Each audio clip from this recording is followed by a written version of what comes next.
E aí, pessoal, tudo bem? Prontos para mais um mergulho aqui no Balaio do Protocolo. Nunca. Hoje a gente vai se aprofundar num tema que, bom, é a base, né, de tudo que a gente faz no mundo digital, cada vez mais importante. Segurança da informação. Isso aí. E para me ajudar a desvendar esse universo, eu tenho aqui comigo um especialista de mão cheia no assunto. Olá a todos, prazer enorme estar aqui para, quem sabe, desmistificar um pouco essa área, né? Segurança da informação. É, desmistificar com certeza. Uhum. E já que você tocou nesse ponto, me fala uma coisa. Quando a gente fala de segurança da informação, a gente não está falando só de proteger, sei lá, dados em computadores, né? Tem toda uma estrutura física também que precisa ser protegida. Como é que funciona isso? É verdade. Me explica. É o que a gente chama de segurança física, né? Segurança lógica física. Uhum. Então, a gente tem que pensar, por exemplo, na sala de servidores de uma empresa, né? Entendi. Aí, ali dentro, além dos dados, você tem os servidores, roteadores, cabos, no breaks. Tudo isso precisa estar fisicamente protegido contra roubos, acidentes, desastres naturais. É como se a gente tivesse um cofre super tecnológico, cheio de informações valiosas, mas ele estivesse numa casa com as portas e janelas abertas, né? Perfeito. Não adianta ter a tecnologia mais avançada se a proteção física for frágil. É uma ótima analogia. E essa proteção física vai muito além de simplesmente trancar as portas, né? Sim, sim. A gente está falando de sistemas de vigilância, controle de acesso rígido, sensores de movimento, alarmes. Certo. Tudo isso faz parte da detecção de intrusão física. Falando em detecção de intrusão, me lembrei de um caso que eu li esses dias. Um grupo de hackers inacreditável invadiu a rede de um cassino através do termômetro de um aquário. Caramba! Conectar à internet. Eles exploraram, pelo que eu entendi, uma falha de segurança no sistema do termômetro para, a partir dali, acessar a rede do cassino e roubar dados dos clientes. É mole. Impressionante como esses hackers, né? Eles estão sempre buscando novas brechas, né? É por isso que a segurança física, ela precisa estar sempre atenta a todos os pontos, né? Desde os mais óbvios, como portas e janelas, até os menos convencionais, né? Como esse termômetro. É um termômetro. Quem ia imaginar? Incrível.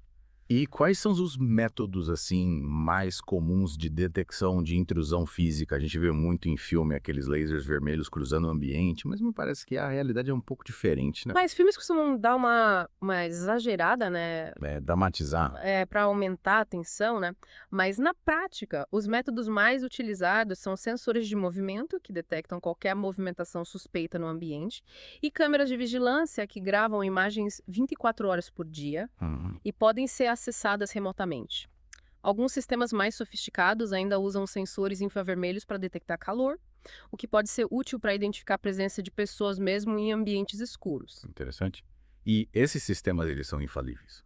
Ou os hackers também conseguem burlá-los? Olha, nenhum sistema de segurança é 100% infalível, né? A gente tem que lembrar da história do cassino, né, que eu contei. É verdade. Os hackers conseguiram burlar a segurança justamente explorando uma vulnerabilidade em um dispositivo que ninguém imaginaria, né, que seria um risco. Além disso, a gente tem o fator humano, né, que sempre pode ser um ponto fraco. É verdade. Já ouvi falar que o erro humano, né, é um dos maiores riscos para a segurança da informação. Mas como assim? Me explica melhor. Então, aí que entra a engenharia social. É uma técnica que os hackers usam para manipular pessoas, né, e conseguir informações confidenciais. Sim. Eles se aproveitam da ingenuidade, da boa-fé ou até mesmo do medo das pessoas, né, para convencê-las a fornecer dados importantes. E para aqueles golpes por telefone, que a pessoa se passa por um funcionário do banco para te pedir dados da sua conta, né? Exatamente. Esse é um exemplo clássico de engenharia social. Os hackers podem usar diferentes abordagens, né? Desde e-mails falsos que parecem ser de empresas legítimas, até ligações telefônicas onde eles se passam por alguém da sua confiança. E, infelizmente, muitas pessoas acabam caindo nesses golpes. Eu mesmo já quase caí em um golpe desses por e-mail. É impressionante como eles conseguem ser convincentes. Mas e como a gente pode se proteger da engenharia social? Tem alguma dica infalível? Olha, a principal dica é desconfie. Desconfiar. Nunca forneça informações pessoais ou financeiras por telefone ou e-mail sem ter certeza absoluta de quem está do outro lado da linha, né? Se receber um e-mail suspeito, não clique em nenhum link, né? Certo. E entre em contato com a empresa por outros meios para confirmar a veracidade da mensagem. E claro, a educação e o treinamento são fundamentais, né? As empresas precisam conscientizar seus funcionários sobre os riscos da engenharia social e como se proteger. Faz sentido. E falando em empresas, além do treinamento, o que mais elas podem fazer para garantir a segurança tanto física quanto lógica, né, dos seus dados? Uma medida bem importante é a criação de uma política de segurança da informação. Esse documento define as regras e os procedimentos que devem ser seguidos por todos os funcionários, né, para garantir a proteção dos dados da empresa. Isso inclui desde o uso de senhas fortes até o controle de acesso às áreas restritas. Entendi. É como se fosse um manual de boas práticas, né? Para garantir que todo mundo esteja na mesma página quando o assunto é segurança. Exatamente. E, claro, a empresa precisa investir em tecnologias de segurança, como sistemas de detecção de inclusão, firewalls, antivírus, softwares de criptografia. Mas é importante lembrar que a tecnologia sozinha não resolve tudo, né? É preciso ter uma cultura de segurança dentro da empresa, onde todos os funcionários estejam engajados em proteger os dados. E como a gente garante essa cultura de segurança? É só distribuir cartilhas e fazer palestras. Não basta só falar sobre segurança, né? É preciso criar mecanismos para que a segurança faça parte do dia a dia dos funcionários. Isso pode ser feito através de treinamentos práticos, simulações de ataques de phishing, campanhas de conscientização e principalmente pelo exemplo dos líderes da empresa. Faz sentido. A liderança precisa dar o exemplo e mostrar que a segurança é uma prioridade para a empresa. Com certeza. Quando os líderes demonstram que levam a segurança a sério, os funcionários tendem a seguir o exemplo e a incorporar a cultura de segurança em suas atividades diárias. E falando em segurança física, né, quais são as tecnologias mais usadas para proteger o acesso a áreas restritas? Tipo a sala de servidores que você mencionou lá no início, a gente já falou de câmeras, sensores de movimento, mas imagino que existam outras soluções, né? Sim. Existem diversas tecnologias que podem ser utilizadas em conjunto, né, para criar um sistema de segurança robusto. As fechaduras tradicionais, com chaves, ainda são muito comuns, mas estão sendo substituídas por sistemas mais modernos, como as fechaduras biométricas, que usam características físicas da pessoa, como a impressão digital para liberar o acesso. Fechaduras biométricas. Parece Parece coisa de filme de ficção científica, mas elas são realmente seguras. E como funcionam na prática? As fechaduras biométricas são bastante seguras, pois é muito difícil falsificar características físicas como a impressão digital ou a íris. Elas funcionam basicamente como um sistema de reconhecimento de padrões. O usuário cadastra sua impressão digital, por exemplo, no sistema da fechadura. Certo. Quando ele coloca o dedo no leitor, o sistema compara a impressão digital com a que está cadastrada e, se houver correspondência, a fechadura é liberada. Interessante. Mas e se o hacker conseguir, de alguma forma, copiar a impressão digital de alguém, ele conseguiria abrir a fechadura? É uma pergunta importante. As tecnologias biométricas estão em constante evolução justamente para evitar esse tipo de situação. Os sistemas mais modernos usam algoritmos sofisticados que conseguem detectar tentativas de falsificação, como o uso de impressões digitais falsas feitas de silicone, por exemplo. Além disso, alguns sistemas combinam a biometria com outros métodos de autenticação, como senhas ou cartões de acesso, para aumentar ainda mais a segurança. Então podemos dizer que as fechaduras biométricas são uma boa opção para quem busca segurança reforçada. Sem dúvida, elas são mais seguras que as fechaduras tradicionais e oferecem um controle maior sobre quem tem acesso às áreas restritas. Mas é importante escolher um sistema de qualidade, de um fornecedor confiável e garantir que ele seja instalado e configurado corretamente. Segurança reforçada. Me lembrei agora de outro caso, vindo no noticiário. Um grupo de criminosos tentou invadir a casa de um milionário usando um dispositivo que copiava o sinal do controle remoto do portão eletrônico. Eles conseguiram clonar o sinal e abrir o portão, mas foram pegos pela polícia antes de conseguirem entrar na casa. É um exemplo, né, de como os criminosos estão sempre se atualizando, né, buscando novas formas de burlar o sistema de segurança. Por isso é importante estar sempre um passo à frente, né, investindo em tecnologias de segurança mais avançadas e adotando medidas de proteção adicionais, né. E que medidas adicionais seriam essas? Além das tecnologias que a gente já mencionou, né, como câmeras, sensores de movimento, fechaduras biométricas, existem outras medidas que podem aumentar a segurança. A instalação de cercas elétricas, a contratação de segurança privada, o uso de cães de guarda. É importante avaliar o nível de risco de cada ambiente, né, e adotar as medidas de segurança mais adequadas. Entendi. É preciso ter uma abordagem multicamadas, né? Combinando diferentes tecnologias e estratégias para criar um sistema de segurança realmente eficiente. Exatamente. Não existe uma solução mágica para a segurança, né? O ideal é ter um sistema integrado que combine diferentes camadas de proteção para minimizar os riscos, né? E quando falamos de proteção de dados, a gente não pode esquecer da segurança lógica, né?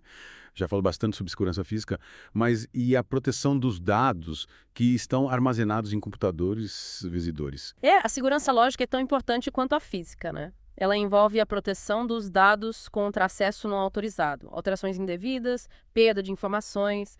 Para garantir a segurança lógica, as empresas utilizam diversas ferramentas e técnicas, como senhas, firewalls, antivírus, criptografia de dados, sistemas de backup. Muita coisa. E como essas ferramentas funcionam na prática? Por exemplo, o que é um firewall? Como ele protege os dados? O firewall, ele funciona como um porteiro digital, né? Que controla o tráfego de dados entre a rede da empresa e a internet. Ele bloqueia o acesso de usuários não autorizados, impede a entrada de vírus e outras ameaças e garante que apenas os dados autorizados sejam transmitidos. É uma barreira de proteção essencial para qualquer empresa que esteja conectada à internet. E a criptografia de dados? Como funciona? Já ouvi falar que é uma técnica que transforma os dados em códigos indecifráveis, mas não entendo muito bem como isso funciona. A criptografia usa algoritmos matemáticos para transformar os dados em um formato ilegível para quem não possui a chave de decodificação. É como se você colocasse uma mensagem secreta dentro de uma caixa trancada com cadeado. Só quem tem a chave consegue abrir a caixa e ler a mensagem. A criptografia é utilizada para proteger dados confidenciais, como informações financeiras, senhas, dados de clientes. Então, se os dados forem criptografados, mesmo que um hacker consiga acessá-los, ele não vai conseguir lê-los. Exatamente. Os dados criptografados se tornam inúteis para quem não possui a chave de decodificação. É uma forma muito eficaz de proteger informações confidenciais contra acesso não autorizado. E os sistemas de backup? Qual a importância deles para a segurança dos dados? Os backups são cópias de segurança dos dados que são armazenadas em um local separado. Eles são essenciais para garantir a recuperação dos dados em caso de perda, seja por falha de hardware, ataque de hackers, desastre natural, erro humano. É importante ter um sistema de backup confiável, que faça cópias regulares dos dados e que os armazene em um local seguro, preferencialmente fora das instalações da empresa. Entendi. É como ter um plano B para os dados, caso algo aconteça com o plano A. Exatamente. Os backups são uma garantia de que, mesmo em situações adversas, a empresa poderá recuperar seus dados e retomar suas atividades o mais rápido possível. Falando em situações adversas, lembrei de um caso que aconteceu alguns anos atrás. Uma grande empresa de tecnologia sofreu um ataque de ransomware, um tipo de malware que criptografa os dados e exige o pagamento de um resgate para liberá-los. A empresa não tinha backups atualizados e acabou perdendo uma grande quantidade de dados, o que causou um grande prejuízo financeiro e de reputação. É um exemplo de como a falta de backups pode ter consequências desastrosas para as empresas. O ransomware é uma ameaça crescente e pode afetar qualquer empresa, independentemente do tamanho ou setor de atuação. Por isso, é fundamental ter backups atualizados, armazenados em um local seguro, além de investir em outras medidas de segurança para prevenir ataques de ransomware. Quais são as principais medidas para prevenir ataques de ransomware? As principais medidas são manter os sistemas e software sempre atualizados, com as últimas correções de segurança, utilizar senhas fortes, diferentes para cada sistema, ter cuidado ao abrir e-mails e anexos de remetentes desconhecidos, desabilitar macros em documentos do Office, usar um antivírus atualizado e, claro, ter backups regulares dos dados. Então, a prevenção é a melhor forma de se proteger do ransomware. Sem dúvida. A maioria dos ataques de ransomware explora falhas de segurança conhecidas, que já foram corrigidas pelos fabricantes de software.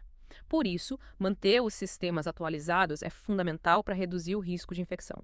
Além disso, é importante ter uma política de segurança da informação que defina as regras para o uso de computadores e da internet na empresa, conscientizando os funcionários sobre os riscos e as medidas de prevenção. E falando em conscientização dos funcionários, qual o papel deles na segurança da informação da empresa? Os funcionários são a primeira linha de defesa da empresa contra os ataques cibernéticos, Eles precisam ser conscientes dos riscos, e seguir as políticas de segurança da empresa para evitar colocar os dados em risco. Um simples clique em um link malicioso pode ser o suficiente para comprometer toda a rede da empresa. Então investir em treinamento e conscientização dos funcionários é tão importante quanto investir em tecnologias de segurança. Com certeza.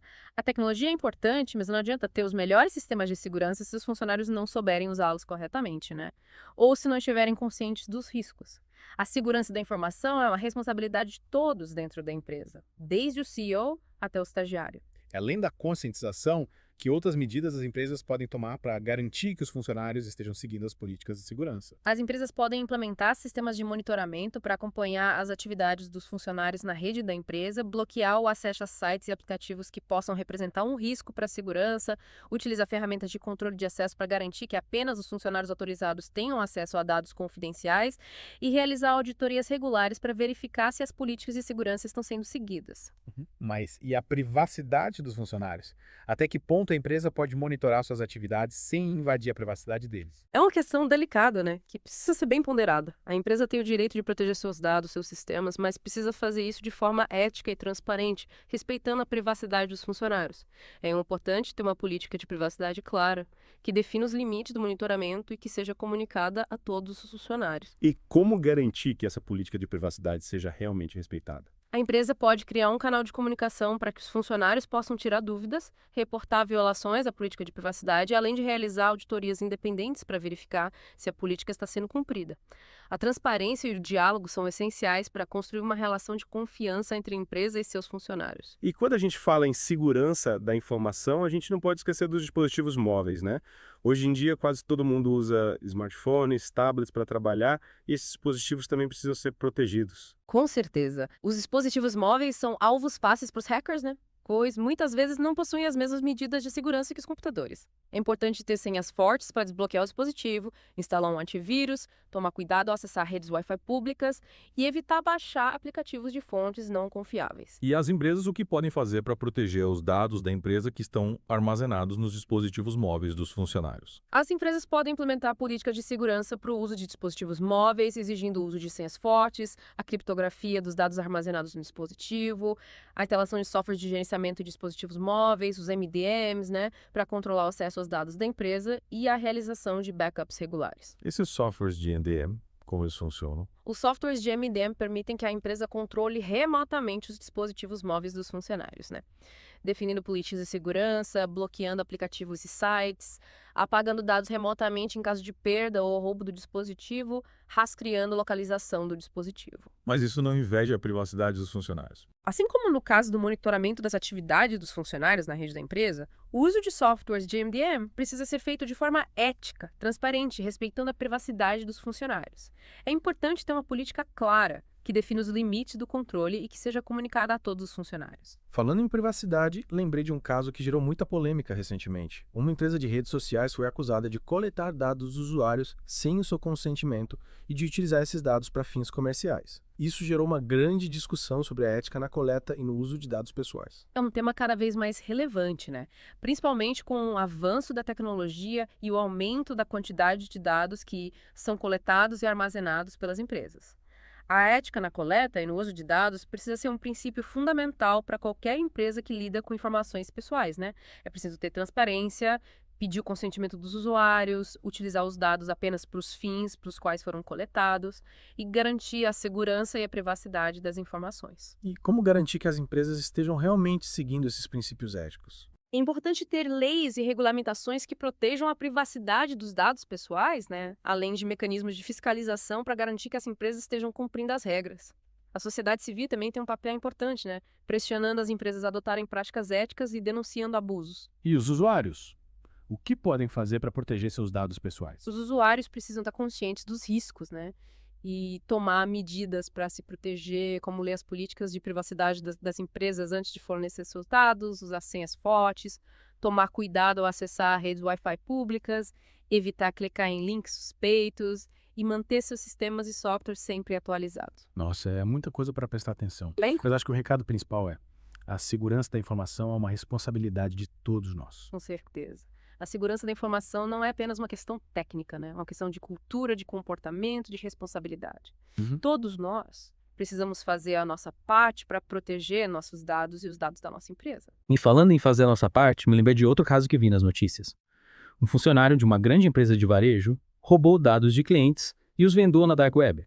A empresa teve que pagar uma multa milionária e teve sua reputação prejudicada. É um exemplo de como o comportamento de um único funcionário pode ter consequências graves para a empresa. Por isso é fundamental investir em treinamento e conscientização dos funcionários, além de ter políticas e procedimentos claros para o tratamento de dados confidenciais. E como as empresas podem se proteger contra esse tipo de ameaça interna? As empresas podem implementar mecanismos de controle de acesso para garantir que apenas os funcionários autorizados tenham acesso a dados confidenciais, monitorar as atividades dos funcionários na rede da empresa, realizar verificações de antecedentes dos funcionários antes da contratação, ter um canal de denúncias para que os funcionários possam reportar comportamentos suspeitos. Entendi. É preciso ter uma abordagem abrangente, né? Que envolva tecnologia, processos e pessoas para garantir a segurança da informação da empresa. Exatamente. A segurança da informação é um processo contínuo, né? Que exige atenção constante e atualização permanente. Não existe uma fórmula mágica, mas, com as medidas certas e o engajamento de todos, é possível reduzir os riscos e proteger os dados da empresa. Nossa, realmente, segurança da informação exige um esforço de todos, né? Impressionante. Mas, mudando um pouco de assunto, me lembrei de uma notícia, sabe, que eu vi sobre uma quadrilha que usava drones para invadir empresas e roubar dados. Caramba. Sobrevoavam os prédios e usavam os drones para invadir a rede Wi-Fi da empresa, acredita? É incrível como esses criminosos, né, eles se adaptam e usam novas tecnologias, né, para os seus golpes, né? E essa tática com drones é um exemplo claro de como a segurança física e a lógica precisam trabalhar juntas, né? Não adianta ter uma rede Wi-Fi super protegida se você deixa a porta dos fundos aberta, né? É verdade. Falando em novas tecnologias, a biometria, né, que usa características físicas para identificar pessoas, está cada vez mais presente no nosso dia a dia. Mas e a segurança desses sistemas? Seria possível, por exemplo, enganar um sistema de reconhecimento facial? Sei lá. É uma pergunta interessante e a resposta é: depende. Sistemas de reconhecimento facial mais antigos, que usam algoritmos menos sofisticados, podem ser enganados com fotos ou até mesmo máscaras.